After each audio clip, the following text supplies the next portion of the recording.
it doesn't start buzzing.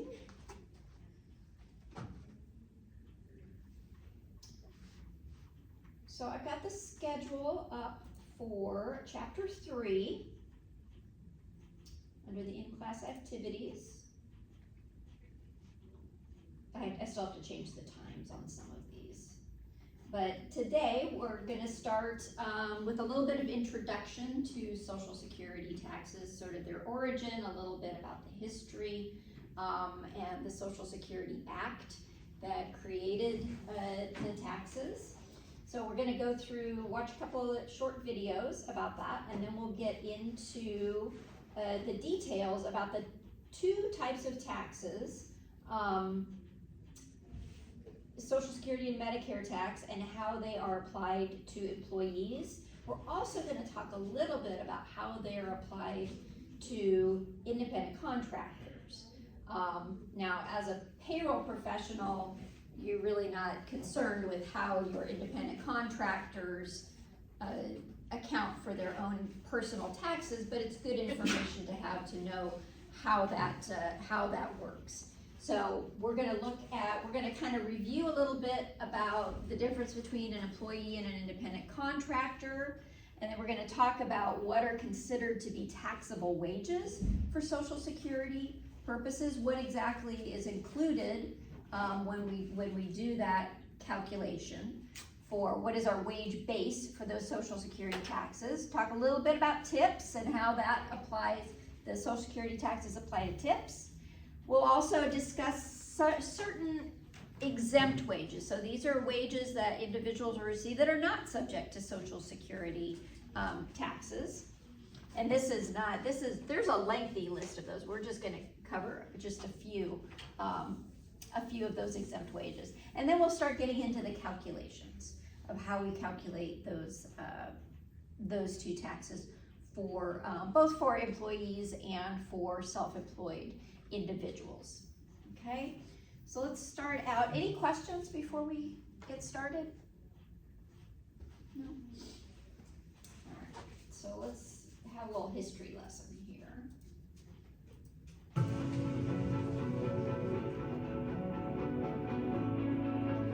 Social Security is a system where people pay an extra tax on their payrolls and wages to fund government assistance programs and benefits. Today, money from Social Security payments provides pensions to the elderly, the disabled, the unemployed, and their dependents. But Social Security hasn't always existed in America. President Franklin Delano Roosevelt changed all that when he came into office in 1933. FDR was not only tasked with helping Americans survive the Great Depression, but also with figuring out how to improve the lives of people in a rapidly industrializing America. How could America provide its citizens with a social safety net if an economic downturn were to happen again? Upon taking office, he announced the New Deal, a series of programs and projects that aim to provide relief for Americans and institute crucial economic reforms. However, critics complained that these measures were too conservative and temporary in nature. A variety of social safety net proposals gained broad popular support across the nation. So, in 1935, FDR announced a second New Deal, which included the Social Security Act, signed into law on August 15th. Workers pay into pension funds, and once they retire, they receive payments back from that same fund in proportion to their own payroll deductions over the years.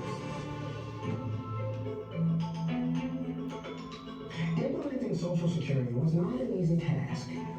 To secure the system against attacks from its political enemies in the Republican Party, the Roosevelt administration set up the system as an insurance rather than a welfare program. Every citizen was assigned a Social Security account number.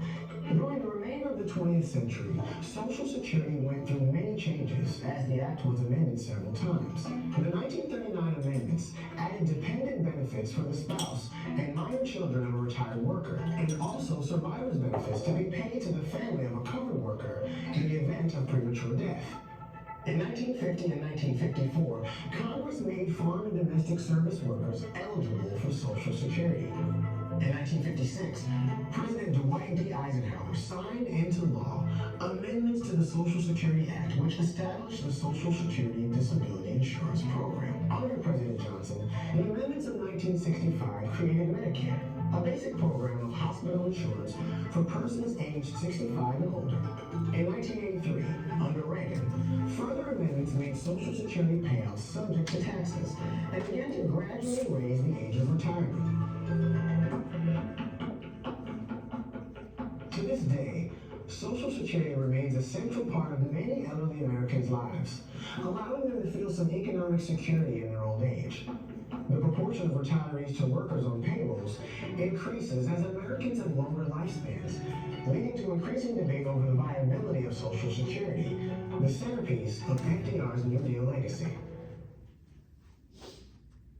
All right, that was a quick overview of the history of Social Security. So it was enacted back in the 30s during the Great Depression. We're talking about the Social Security program. Medicare program wasn't enacted until the 1960s under President Johnson.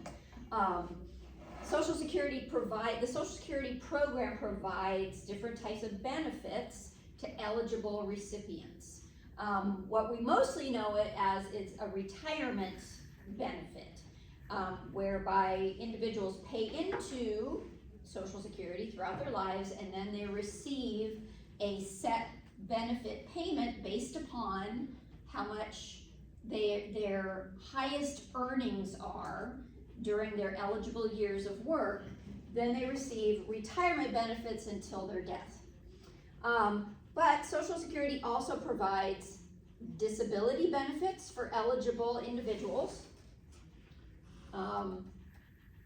as well as survivors benefits. By survivors benefits, it means that if a dependent child under the age of 19, if one of their parents would have been eligible at some point to receive Social Security benefits, and that parent passes away, then the dependent will receive benefits until they reach age 18. So survivors benefits. And then there's also a very small funeral benefit. When a Social Security recipient passes away, I think it's $255, which really isn't enough to do anything, but there is a small funeral benefit. Social Security is oftentimes combined with Medicare as far as the taxes are concerned, and we think of them in conjunction, but Medicare is a separate benefit.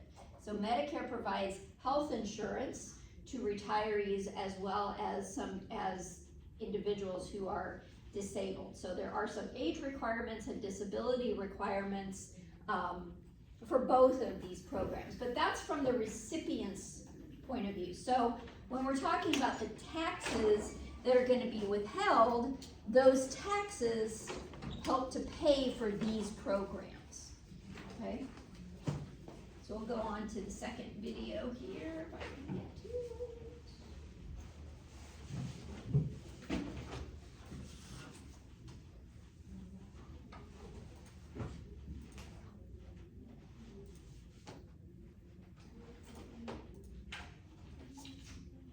How's this for a claim to fame?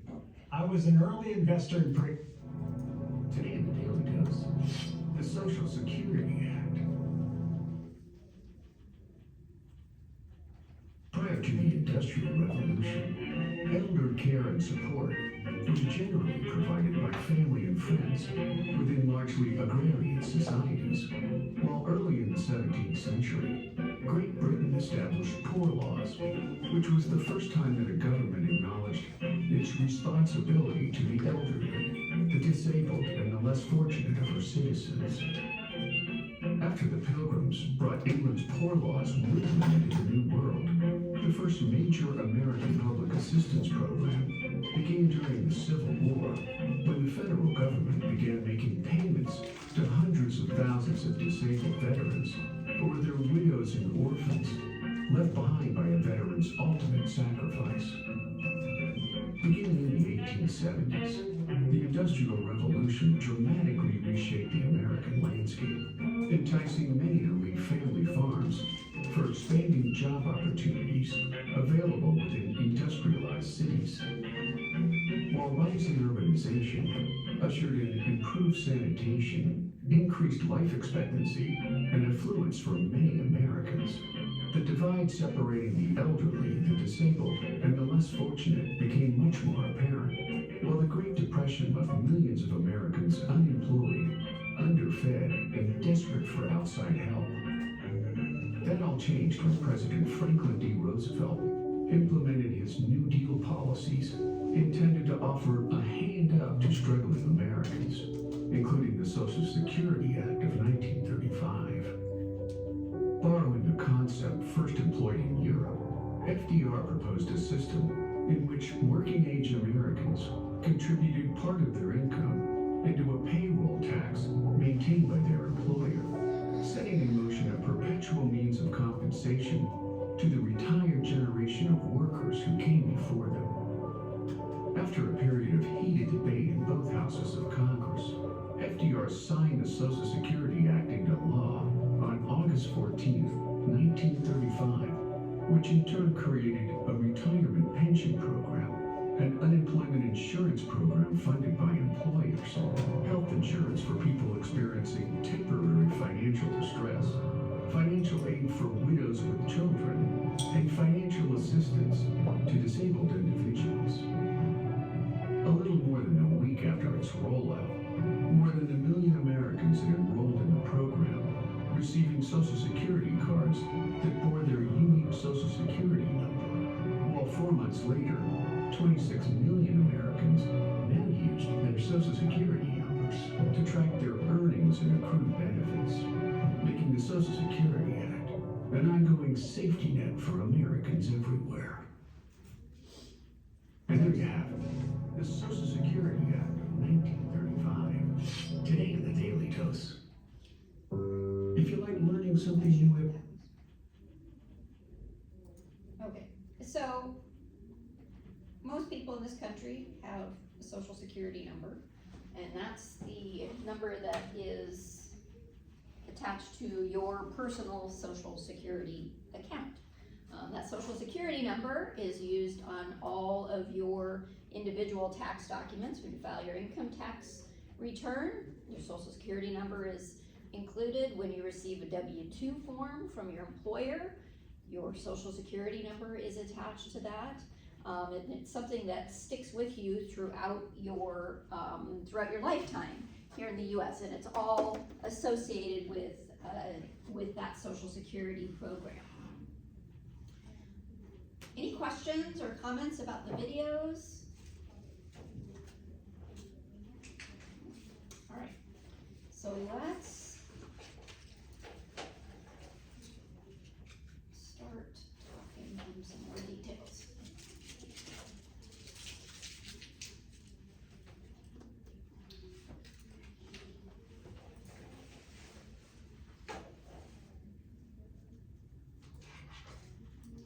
All right, so another little quick overview of what we're going to be doing in this chapter. We're going to talk about which people are covered under the Social Security law and the types of services and incomes that are considered to be employment for purposes of collecting Social Security taxes. Talk about the types of compensation that are defined as wages for Social Security purposes. Going to look at those tax rates and the wage base for, and you'll get familiar with these acronyms, FICA and SECA purposes. I'll talk about what those are in just a second here.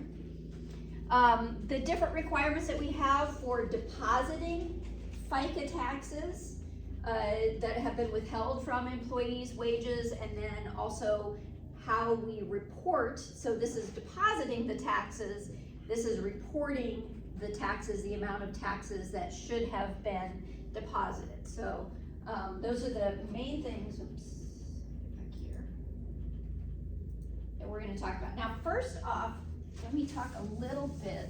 There are a lot of acronyms here.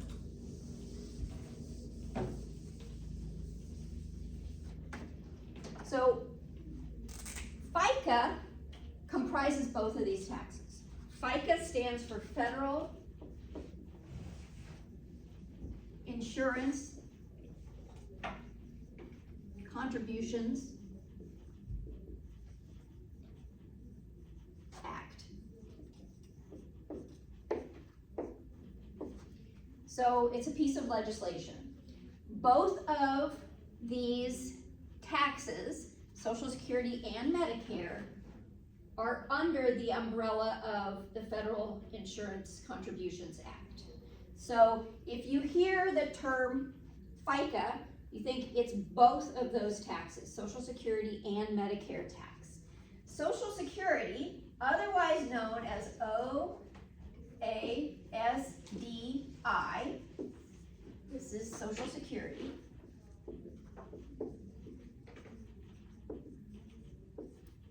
The O, so this stands for old age survivors and disability insurance.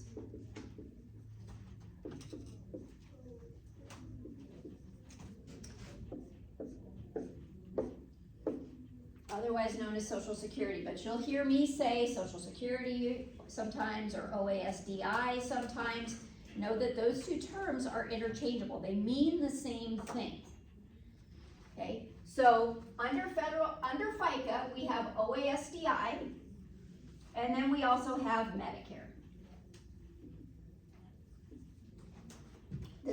Both of these programs and both of these taxes are under the umbrella of Federal Insurance Contributions Act. Can you see it? So we have to determine who exactly is covered under these types of benefits, and therefore who is subject to paying those taxes for these, or actually it's just from the tax perspective. The benefits are kind of a whole separate issue, but we need to talk about who exactly is covered and has to pay these types of taxes. So somebody who is an employee is a covered individual. They're subject to FICA taxes. Somebody who is an independent contractor is subject to a different type of tax, not the Federal Insurance Contributions Act, but a separate one that I'm going to talk about in a moment. But because they don't have an employer, there's nobody to withhold those taxes. So the self-employed individual still has to pay the taxes, but they pay them separately and they pay them on their own. Okay? For our purposes, for payroll purposes, we're mainly concerned with this FICA tax because this is the tax that has to be withheld from employee earnings. So somebody has to be considered an employee under that definition that we talked about in chapter 2, that common law definition. Remember, it had to do with control, who's controlling the behavior, who's controlling the financial aspects of the relationship.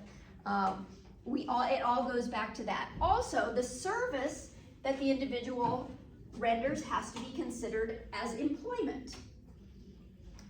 So if the compensation that they received is considered to be taxable wages, then they will be subject to FICA withholding. We'll get into a little bit more detail here. Now, I had mentioned that for self-employed individuals, they still are subject to the tax, but it's not under the Federal Insurance Contributions Act. It's under a different act called SECA, Self-Employed Contributions Act. It's the same tax, the money goes to the same place. The rate is different though. The tax rate is different. So if somebody is considered to be an independent contractor, they are going to be responsible for remitting those taxes under the SECA tax requirements. So who is an employer? So if we have an employee, we have to have an employer.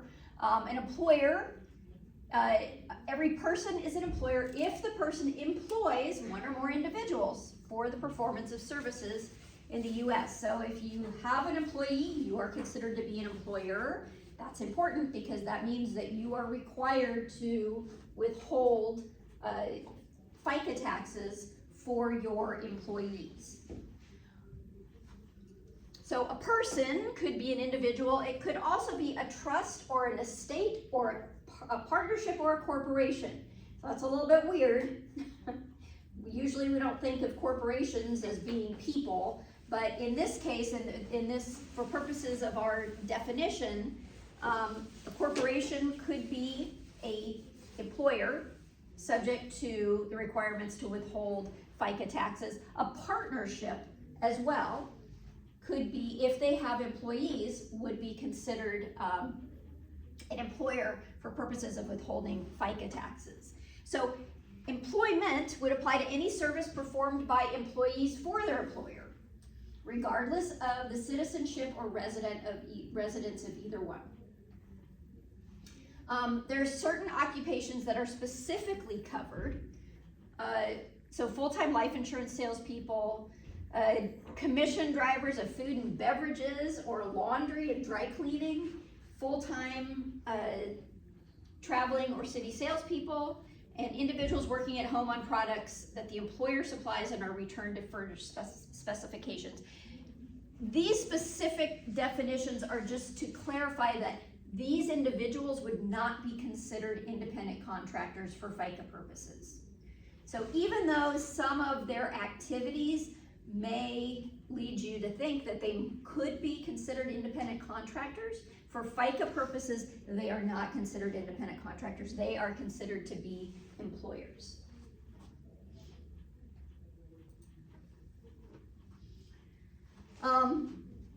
There are certain government employees that are exempt from having Medicare taxes withheld from their paycheck. Back in the olden days, government employees were exempt from certain types of withholding. Not many of those employees are around anymore.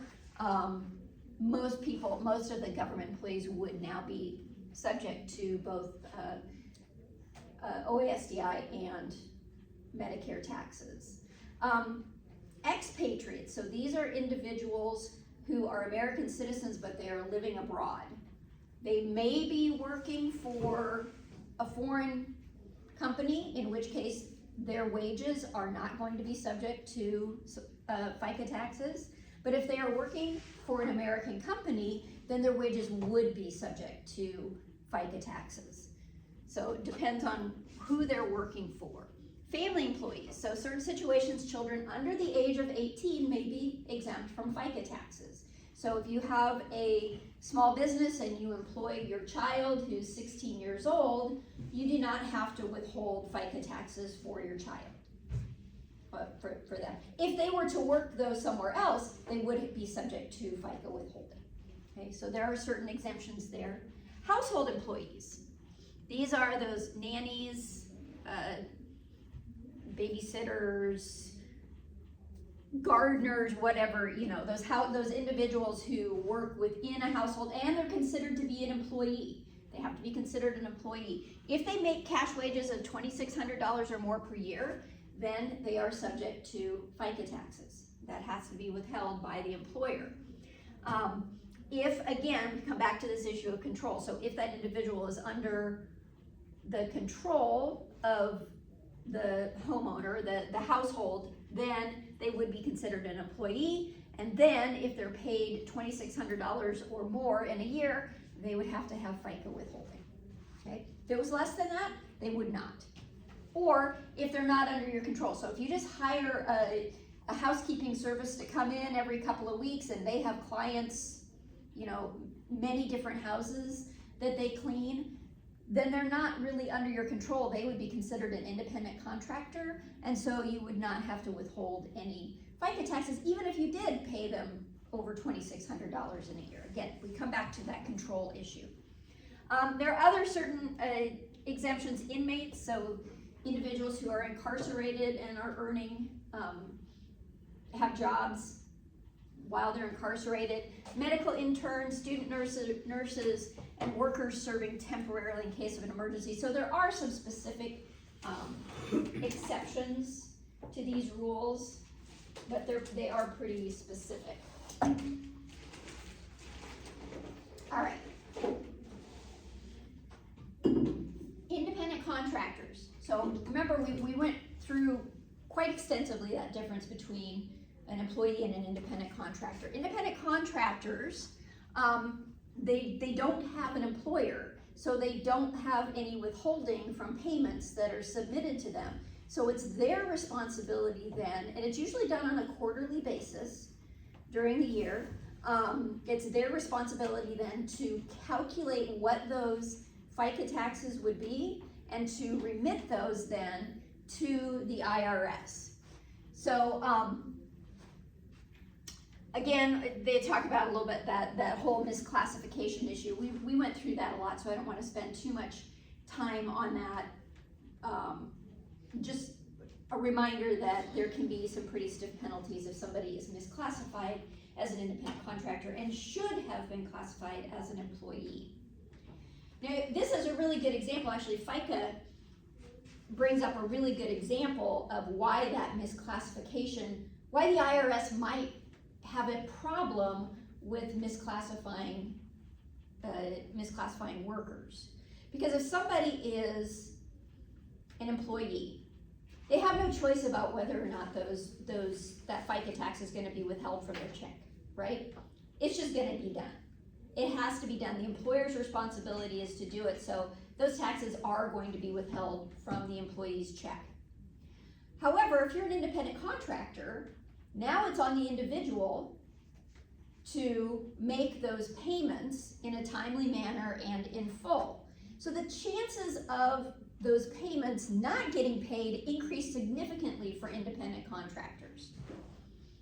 Right? So the IRS is a stickler about classifying employees correctly, and they would love it if everybody was classified as an employee because they've got a much higher chance of getting that withholding coming into for revenues, right? Than if everybody was just on their own to make those payments.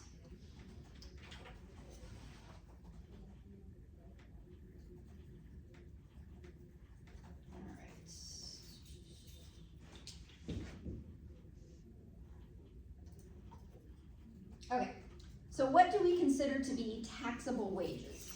Obviously, cash, any type of wage or salary, whether they be hourly wages or done on a salary basis, it doesn't matter the frequency, right? And it doesn't matter whether somebody's paid on a salary basis or on an hourly basis, still considered to be wages for purposes of calculating Social Security and Medicare tax. Bonuses and commissions are included as well. So if somebody receives a bonus, that is considered to be taxable wages for Social Security and Medicare tax purposes. Funny thing, so my husband had an employer ages ago who had a habit of giving bonuses on a 1099. He'd give a bonus, but then he would issue a 1099 to the employee for that bonus. That is incorrect.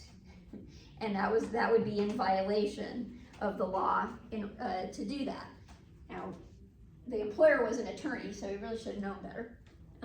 But what that does is now that as far as the attorney is, the boss is concerned, now they don't have to, they're not gonna withhold their portion of the Social Security and Medicare taxes. But that is incorrect. Bonuses, commissions, all of those are included as taxable wages for Social Security and Medicare tax purposes.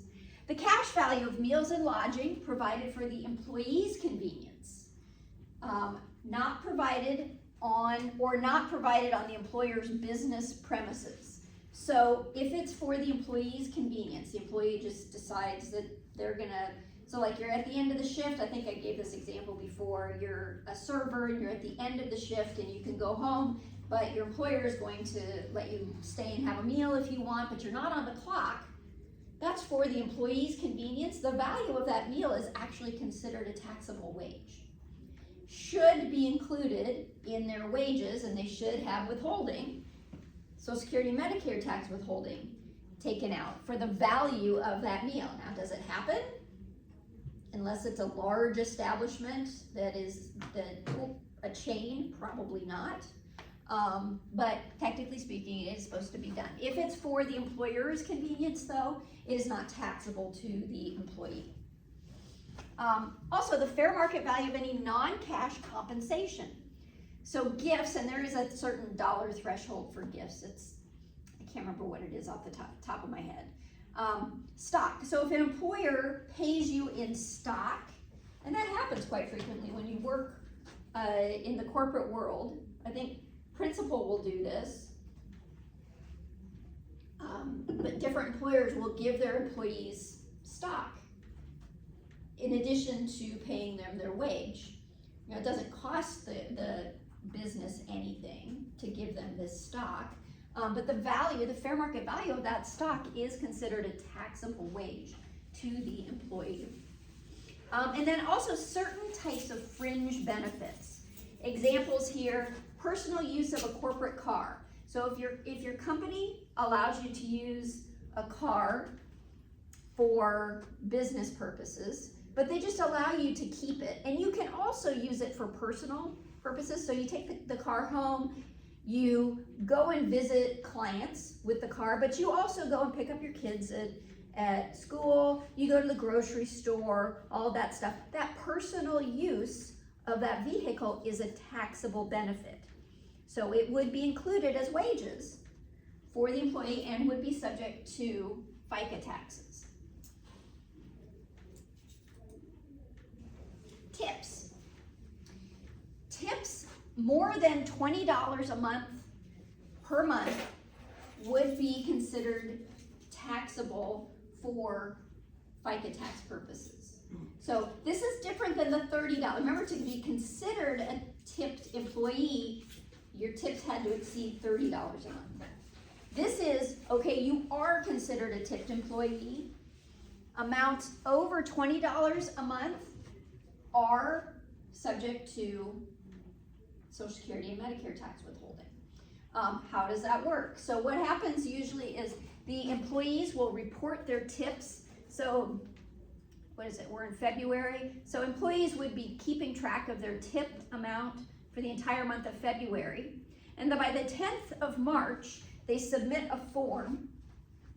It could be this form 4070, which is an IRS form, or some other type of form that the employer uses. They submit it to the employer, who then records those tips, and the employer then withholds Social Security and Medicare tax based on the amounts that the employee gave them. Now, your book talks about this ATIP program. This thing doesn't actually exist anymore. I'm not quite sure why it's still in the book. I'm actually gonna contact the publisher about that.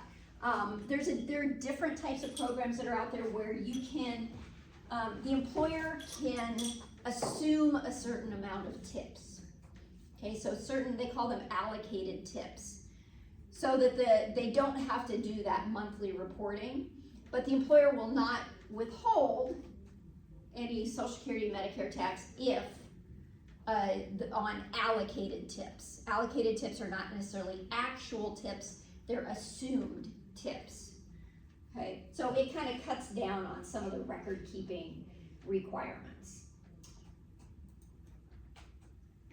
And there was, let's see, I'll do it after this. So certain types of exempt wages. So these are wages that are not subject to FICA tax withholding. Meals and lodging that are for the employer's convenience. Again, there's that difference between, is it for the employer's convenience, is it for the employee's convenience? If it's for the employer's convenience, it's not taxable to the employee. If it's for the employee's convenience, then it is taxable to the employee.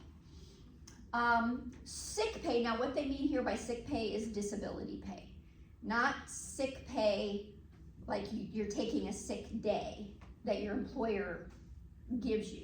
This sick pay is different. It has to do with like short and long-term disability pay. For military individuals, so if there's a difference between the employee's salary and the military pay, under certain circumstances, that difference would not be considered wages for FICA purposes.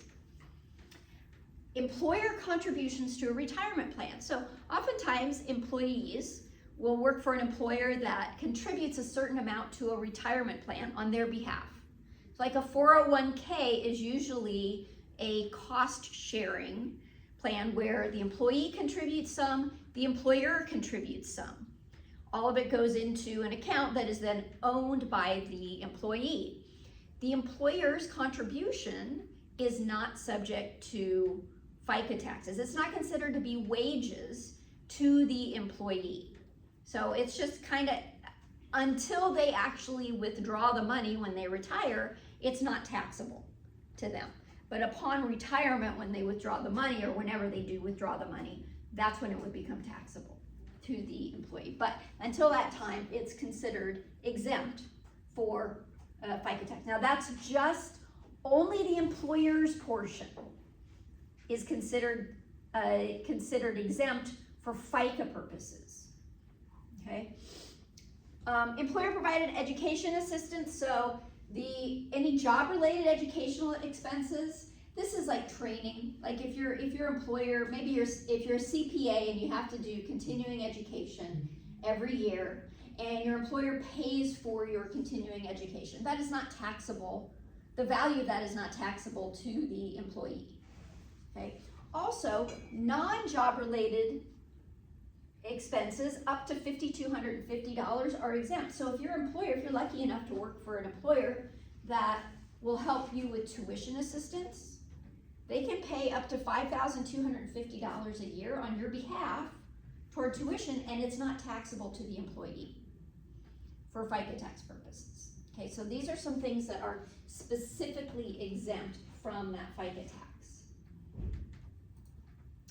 I want to go back here for a second because I had mentioned that ATIP program doesn't really exist anymore. I did find this brochure, if you're interested, on the IRS website. It talks a little bit about how tips are accounted for by employers. So guide to tip income reporting for employers. They do have this new program. There are actually 3 different programs: TRDA, TRAC, and GITCA. More acronyms, you don't have to remember those. These aren't even discussed in your book.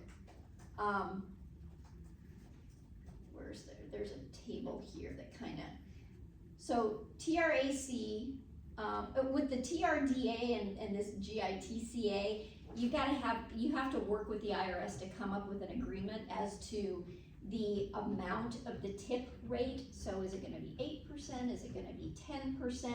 And that percentage is based on sales. So for each employee, if you had $10,000 in sales during the month, if there was an 8% assumed rate of tips, which is fairly low, but then that would be, what, $800 of assumed tips, allocated tips. So that's what they're just, instead of tracking individually what those tips actually are, it's an assumed rate to try and cut down on the record keeping requirements. With these two, you have to work with the IRS to determine what that rate is. This one does not require that a tip rate be established, but it requires the employer to do these things. So I just wanted to point this out. You may have some questions though in your homework about the ATIP program. I'm just telling you as an aside, it doesn't exist anymore. They don't use it anymore. They use these, and maybe they're just referring to these other programs, but these have substituted for that. So that's in, if you're interested, that's under the where is it here? The in-class activities under today's agenda. Okay. All right. So just a little bit of background. So a little bit of history about the program, where it came from, what those taxes, what benefits the taxes provide, as well as information about what types of income is considered to be covered under FICA, what's considered to be wages, that employee versus independent contractor, and it's only employees that have these taxes withheld from their pay, what are considered taxable wages and exempt wages. Now we'll get into some calculations.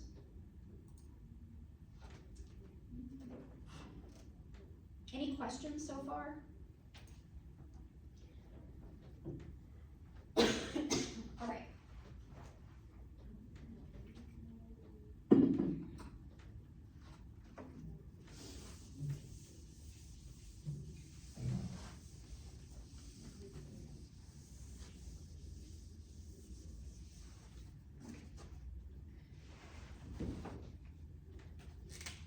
So these rates, these amounts are for 2023, which are the amounts that your textbook uses, are the rates for 2023.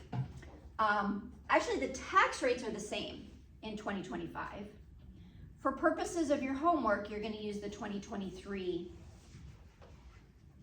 wage base. This wage base means that it's only wages up to that amount are taxable. Any wages over that for an individual on a calendar year are not taxable. So if somebody, an individual, makes $162,000 in 2023, only the first $160,200 are going to be subject to Social Security tax. The additional amount, the additional, $1,800 is not subject to Social Security tax. However, all of it is subject to Medicare tax. So this is referred to as the wage base. In taxes, and this is how it is for income taxes, all different types of taxes, you always have two different components. You have a base, a tax base,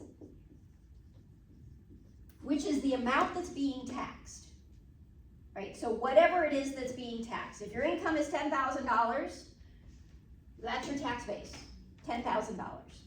Then you have a tax rate, whatever that percentage is on that particular tax, and this gets you your tax. How much tax, what your liability is for your taxes. For Social Security, our wage base stops at $160,200. So this is one of those taxes. Did I talk to you about progressive versus regressive versus proportional taxes? Okay, so this is I usually talk about this in the income tax class, but it's applicable here too. There are three different types of taxes. This isn't in your book, by the way. There's no extra charge. There are three different types of tax structures. We have a progressive tax structure. We have regressive, and we have proportional.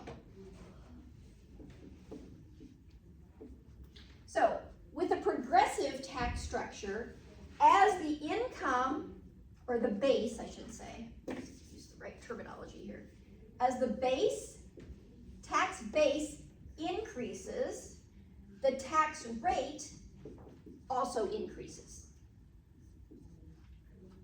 So this is the type of structure that we have for our federal income taxes. If you make $10,000 a year, you'll be in probably have $10,000 of taxable income. You'll probably be in the 12% tax rate. You'll have a 12% tax rate. If you make $100,000 a year, you'll probably be closer to 22%. So the more you make, this is also known as the more you make, the more they take. It's a progressive tax structure. As the base increases, the rate increases.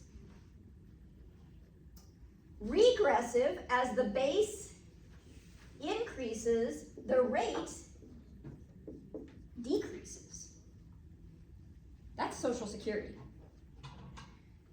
Because once you reach, now there's only 2 tiers in this particular structure, because we have one cutoff here. In 2023, that cutoff was $160,200. So if your income goes up over that, your rate goes down to 0. Your average tax on that also decreases, but your marginal tax decreases. So for regressive, so again, this is federal income taxes, and this is Social Security taxes, and then we have what's called proportional, which is a flat tax. So as your, it doesn't matter. So as your base increases or decreases, your rate stays the same. Sales tax. Also, Iowa now has a proportional rate. Starting in 2025. We have one tax rate, 3.8%. Doesn't matter what your income is, you're gonna pay 3.8% on your taxable income. So the Social Security tax is an example of a regressive tax structure. And you'll see when we do our calculations how this plays in. It can be a little bit tricky because we're talking about an individual who's earning a salary over the course of the year. And let's say they have a $200,000 salary. So at some point during the year, they're going to reach that $160,200, right? We don't know exactly when. We can figure out when, if they have an equal salary, when that's going to occur. But there's going to come a particular pay period where some of their income is going to be taxable, is going to be subject to Social Security tax, but some of their income is not going to be subject to Social Security tax. Whenever they reach that pay period where they get to $160,200, right? So it can be a little bit tricky. Now, another interesting thing about this wage base is it changes every year. So in 2023, and for our purposes for homework, you're going to use $160,200. However, in 2025, that rate has gone up to, let's see, I had it listed here. Hold on. Unless anybody wants to look it up. All you have to do is look up 2025 wage base. Social Security wage base. $176,100. So now in 2025, somebody has to, in order to exceed that wage base and get into the 0% for Social Security tax, they have to exceed $176,100 of income, of taxable income during the year. Now this is on an individual basis. So married couples, it doesn't, that 160, each individual has the $160,200 wage base. Also, it starts over January 1st every year. Once you start earning for the next calendar year, you start back over to 0. Okay, so every year you have the opportunity to reach that wage base. And it's not that all of your income will then be 0%. Only the amount over the wage base will be taxed at 0%. Does that make sense?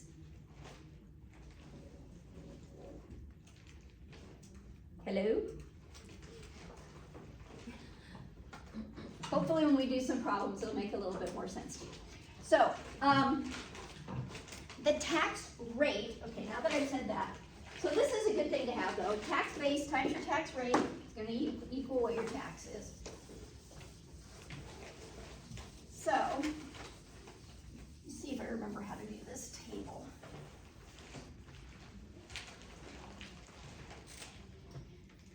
So we've got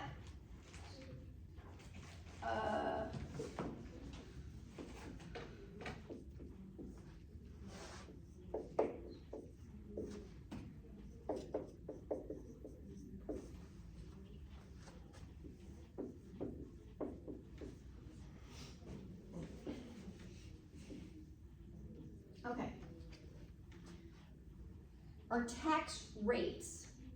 EE stands for employee, ER stands for employer. For both Social Security and Medicare tax, it is a shared tax. The employer is going to pay an equal amount toward your Social Security taxes. Okay? So, and a lot of individuals, the first time they hear that, they're surprised. They don't realize that, yeah, they're having Social Security and Medicare taken out of their paychecks, but their employer is also paying an equal amount of Social Security and Medicare taxes. So, for the employee, for Social Security, remember this is the same as Social Security, 6.2%. Employer is also 6.2%. For a total of 12.4%. Transposing my numbers. Medicare 1.45%, 1.45%, 2.9%.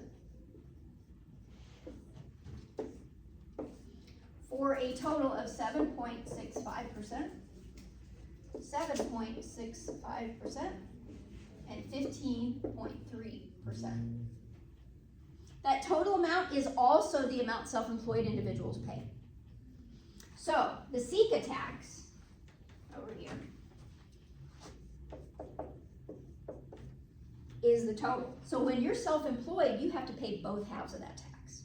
When you're an employee, you're just paying 7.65%, the employer's paying the other 7.65%. In total, it's 15.3%. But when you're self-employed, you get the privilege of paying both. Isn't that fun? Carla's nodding her head because she's got some experience with it. Is that your husband? Yeah. Yeah. It's a bit of a shock for first timers. I had a lot of clients who they start a business or they start a side hustle or something, and they come in and they would never tell me beforehand that they were going to do it. They just come in during tax season and say, hey, I did this. Here's my stuff.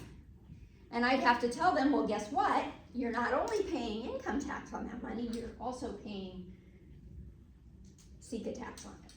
You're paying the additional 15.3%. So this is aside from income tax. We haven't even got to income tax yet. Okay, we'll get there. But this is only the FICA taxes. So what they've got here, they've done the calculation for you. So like I said, this Social Security, we've got the wage base. So this is up to $160,200 per year, per person.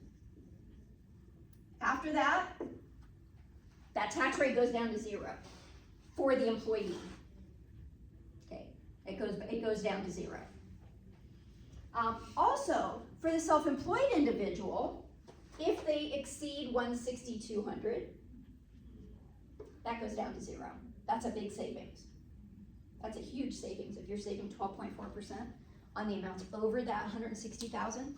So this means they've done the calculation here for you. 6.2% of 160,200 is 9,932.40. That's only the employee's portion, so it's only 1/2 of it. So in total, if you double that, obviously we're talking 19,000 something, right?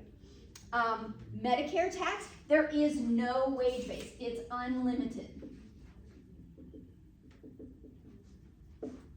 There's no wage base. So whether you make $1 a year or $18 million a year, that Medicare tax, and again, that's got to be wages, the Medicare tax will remain. So you'll always have that Medicare tax part.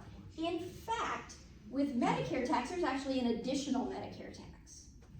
So once you get up to 200,000, amounts over 200,000, this is additional Medicare, which is also so your book calls it HI. I'm using that. I use Medicare. They call it HI, hospital insurance, but it's not just hospital. It's medical. It's all medical. So, but that's when. So if you're confused as to I'm saying Medicare and they're saying HI, it's the same thing as well. Medicare, HI, hospital insurance. So there's an additional Medicare tax on amounts over. So this is wages. It doesn't kick in until your wages start to exceed 200,000. And it is only the employee that pays that. And it's 0.9% additional Medicare tax.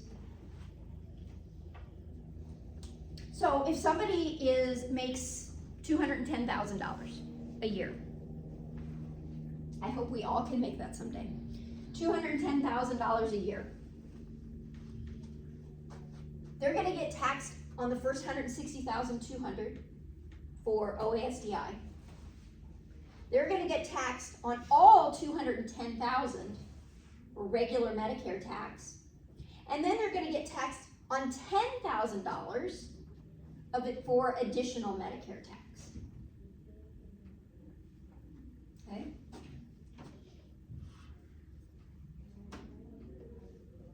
Let's look at some calculations.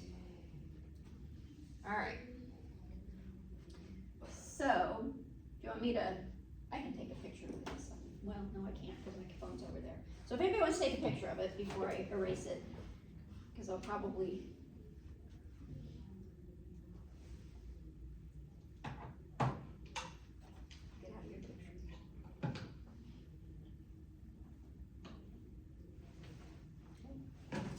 All right, so let's look at some calculations here.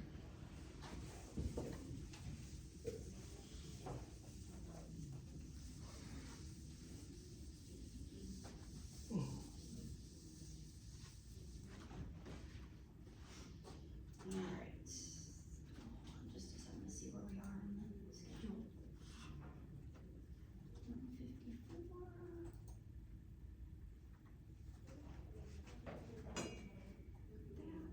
154. Oh, we're perfect. On schedule. Shocking. Okay, so here we've got Tamara. She earns $165,000 a year. She is paid semi-monthly. So how many times a year is she paid? Twice a month. 24, right, 24 times a year. She's paid on the 15th and the 30th. The question is, what is her FICA for the December 30th payroll? Now, I've got in here, I want to show you. I think I got it in here. I hope I do.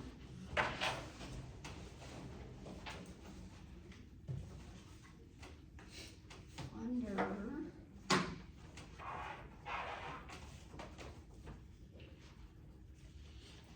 calculations. I have some steps here to help you calculate. So it's just under chapter 3 calculations and whiteboard examples, although I don't have the whiteboard examples in there. You can link to the whiteboards. I guess I must have put that up there if I was planning on taking pictures. But some steps for calculating. These will be helpful to you probably for homework. Okay, so just FYI. Steps to calculate the current period FICA, which is what they're asking in this question here. And then also, when you have an individual who is an employee and is self-employed, that $160,200 and that $200,000 applies to all of their earned income during the year. So you have to include all of their income in figuring out how much has to be, well, you first, for somebody working in payroll, they're only going to be concerned with how much is, as an employee, how much should be withheld. They're not going to concern themselves with if the employee has a side hustle or anything like that. They can't know that information. But for the employee, they need to know how much FICA and SECA do I owe, or how much SECA do I owe based on my total wages and my self-employment income.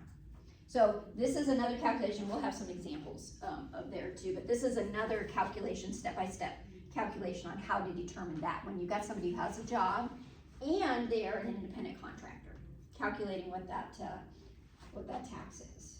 So let's look back at Tamara here. So Tamara earns $165,000 a year. She's paid semi-monthly on the 15th and the 30th.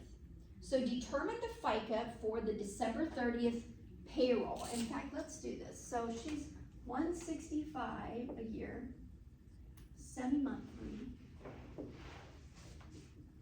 We'll just use those steps and do this. So on the 15th and the 30th.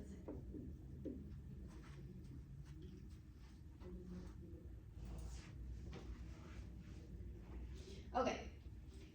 Step 1 would be to calculate the prior period year-to-date salary up to the current pay. So not including the current pay. What did they want us to do? What was it, December 30th?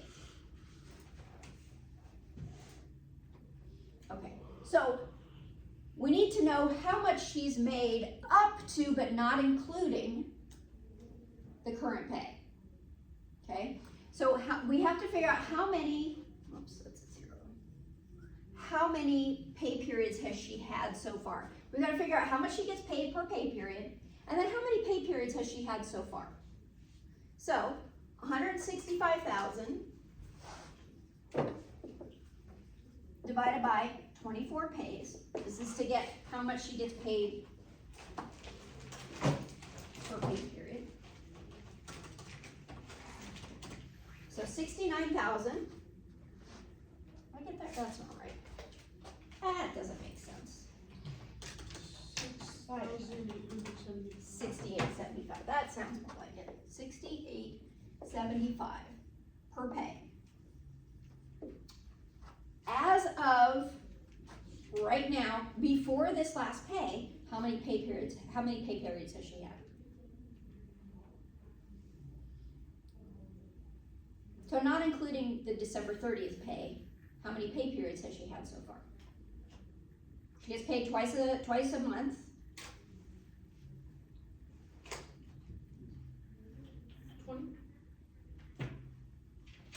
23.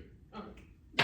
Wasn't it? She said 23 because up to, but not including this last pay period, and this last pay period, they said December 30th is what we're looking at. So as of December 15th, she would have had 23 pay periods, right? So take that times 23. This gets us to her year-to-date pay. 158,125. So as of December 29th, she's earned 158,125. Now remember, our wage base for Social Security is 160,200. So she hasn't reached it as of that second to last pay period, but she'll exceed it in this next pay period, this last pay period. It means some of her income is going to be subject to Social Security tax, some of it isn't.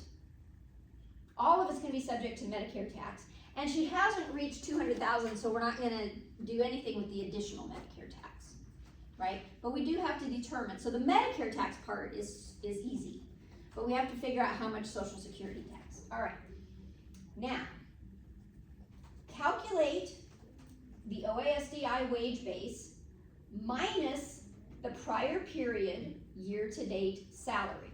All right, so what we're gonna do, take the wage base, 160,200 minus 158,125.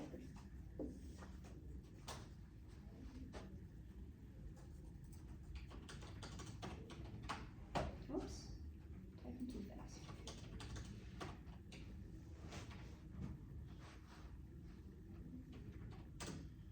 $2,075. All right. If the result, yeah. Were you getting the 1,600, 200? This is the wage base. So calculate the OASDI wage base for this, for 2023. If it were 2025, we'd be using 176,100, but we're gonna use 160,200. OASDI wage base minus the prior period year to date. So this is prior period year to date. Here. If the result is 0 or negative, there's no OASDI tax during this pay period. 0. Skip to step 4. If the result is greater than 0, continue to step 3. Oh, it is 2,075. Calculate the current period, multiply the OASDI tax rate by the smaller of step 2, which is 2,075, or current period total wages. So we have to compare these two. Which one's smaller? Yeah, 2,075. All right, so we're gonna multiply it by the wage rate, 6.2%.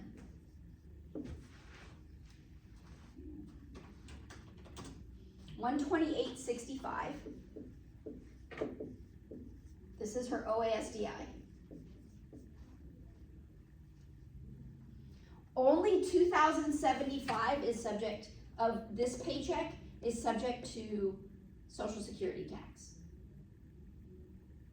However, all of that amount is going to be subject to Medicare tax. Yep. So we're going to take, the last step is to take $68.75 times 1.45%. This is our Medicare. And this is our, I already wrote that there. So $68.75.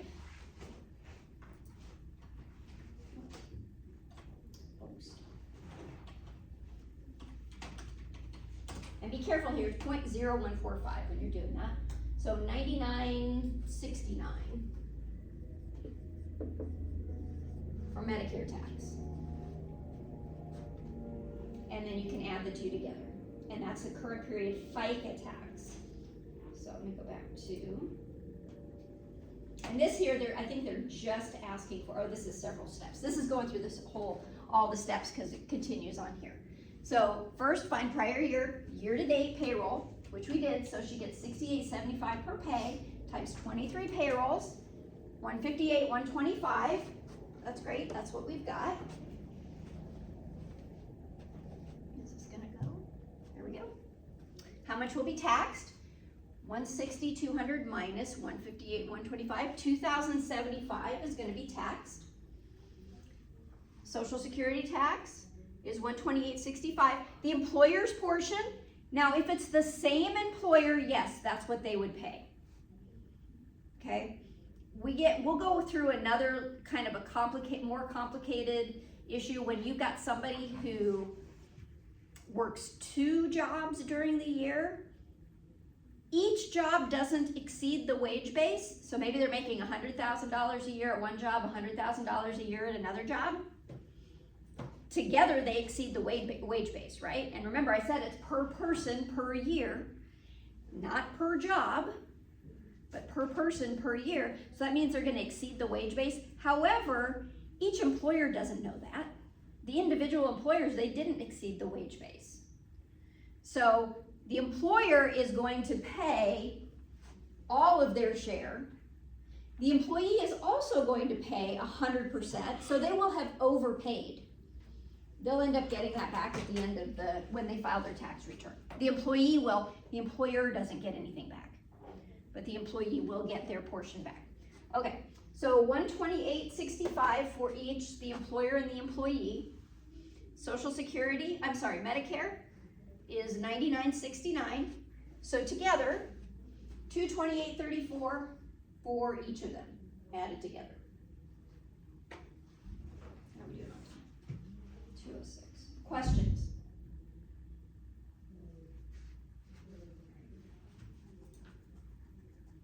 Let's look at another one. Oh, with this one, no. $225,000, we're gonna have some additional Medicare tax to probably deal with here. All right, so $225,000 a year, paid monthly. All right.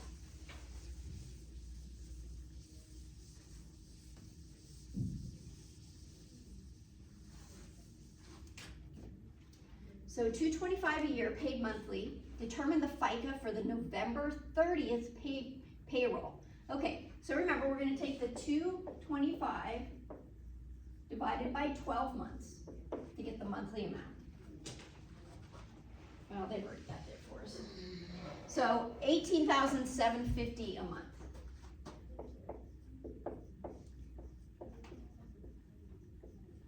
Now we need to figure out how much he's been paid so far. So he's paid monthly, and we're talking about the November 30th payroll. So he's had January, February, March, April, May, June, July, August, September, October, 10 months, right? 10 payrolls, 10 pay periods. So 18,750 times 10, this one I can do in my head. Get that right? 187,500 so far has been paid. Now, is he going to have any Social Security withheld in this pay period? No. No, because he's already exceeded the 160,200, right? So in this pay period, he's not gonna have any social security tax withheld. Is he gonna have Medicare tax withheld? Regular Medicare tax? Yes. Yep. Is he gonna have additional Medicare tax withheld? No, because he's not to 200,000 yet, right? So the only thing that's gonna be withheld is Medicare tax, regular Medicare tax. So for Social Security, it's gonna be 0, because he's already exceeded 160, 200. In the last pay period, the one right before this, he's already exceeded. Additional Medicare equals 0, because he hasn't reached 120 or 200,000. But for Medicare, regular Medicare, we're gonna take the 18,750 times, you remember the percentages?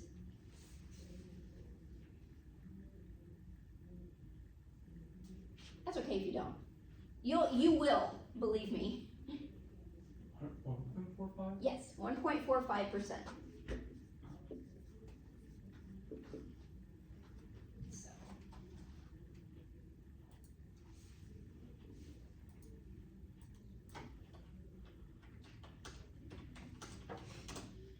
$271.88 and Medicare tax.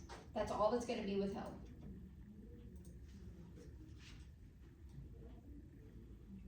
Now, whoops, sorry.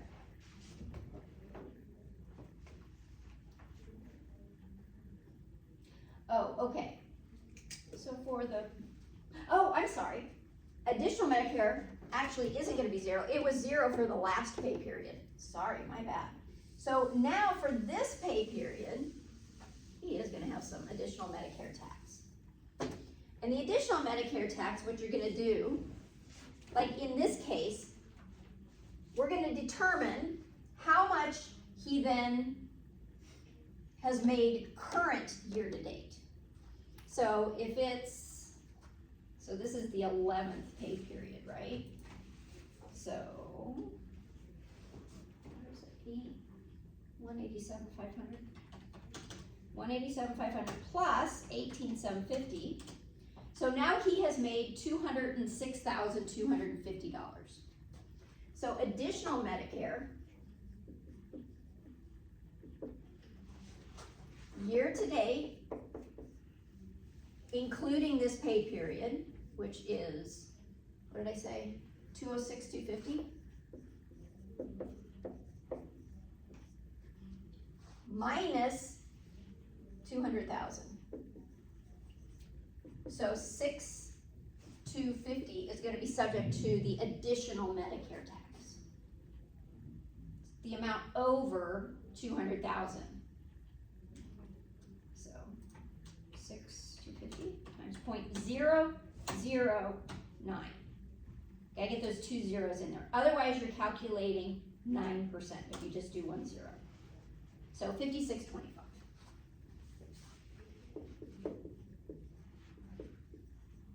Sorry, 0.9%. Equals 56.25. All right. So total 271.88 plus the additional Medicare tax of 56.25. Whoops, I know we did that wrong. 56 plus 271. 328.13.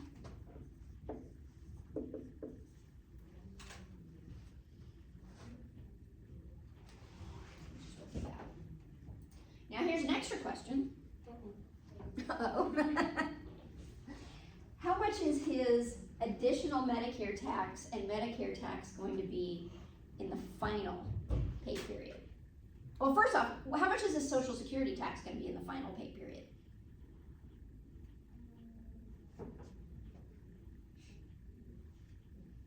It's not gonna be 0. Hmm? It's not gonna be 0. Yeah, it is going to be 0. It is? His final pay period of the year.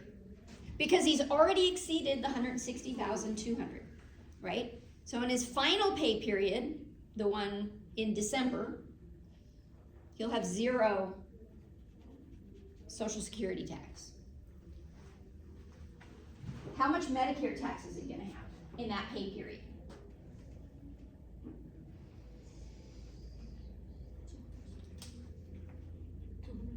Yeah, exactly. He's gonna have the same regular Medicare tax. How much additional Medicare tax is he gonna have? Or at least what's the calculation for that?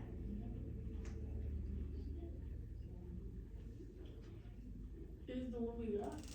No, because in this one, only the 6250 was subject to the additional Medicare tax.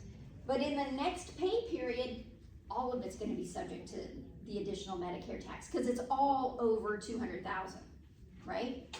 It is, because the next one gets him up to that 225. Does that make sense? So in that final pay period,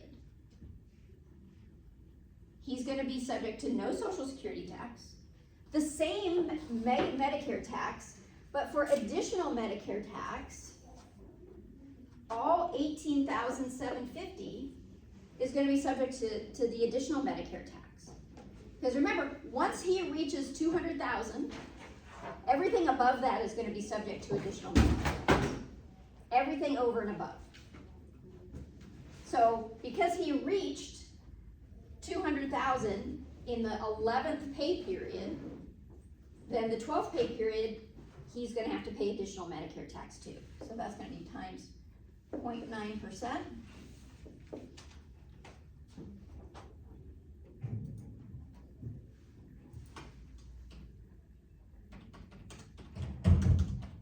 So 168.75. This is the additional Medicare.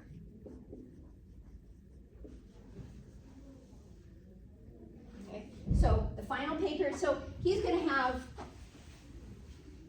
until he reaches that 160,200, he's gonna have Social Security and Medicare tax taken out.